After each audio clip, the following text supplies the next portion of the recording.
अस्सलामुअलैकुम नाजरीन, आप देख रहे हैं सूरत टीवी HD न्यूज़। मैं हूं आपकी होस्ट राबिया चौधरी। आपको अहम खबर से आगाह करती चलूं, जेली फैंसी बगैर और गैर नमूना नंबर प्लेट के खिलाफ क्रैकडाउन जारी।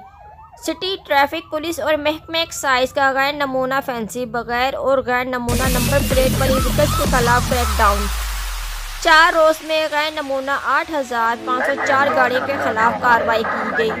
सिटी और लाहौर प्लेटफार्म 1,432 व्हीकल्स को चालान टिकट जारी किए गए। मंजीर मेहंदी आई चालान से बचने के लिए नंबर वाजिया ना लगाएं पर 219 व्हीकल्स के खिलाफ कार्रवाई की गई। मंजीर मेहंदी जेली और बोगस नंबर प्लेट के खिलाफ मुकदमा दर्ज करवाए जा रहे हैं। सिटी और लाहौर आगाही और वार्निंग मुहिम के दौरान डोर टू डोर पैगाम पहुंचाया गया। सिटी और लाहौर 400 जायद नंबर प्लेट मैन्युफैक्चरर्स को वार्निंग आगाही नोटिस जारी किए जा रहे हैं। मंजीर मेहंदी नंबर प्लेट पर टेम्परेरी जेली और वाजिया नंबर ना होने पर कोई कबूल नहीं किया जाएगा। सिटी और लाहौर ऐसे तमाम व्हीकल्स जिन पर नंबर प्लेट एक्साइज के नमूने के मुताबिक लगे हैं, इन्हें चालान नहीं किया जाएगा। मंजीर मेहंदी मज़ीद तफसीलात देखने के लिए देखते रहें सूरत टीवी HD न्यूज़।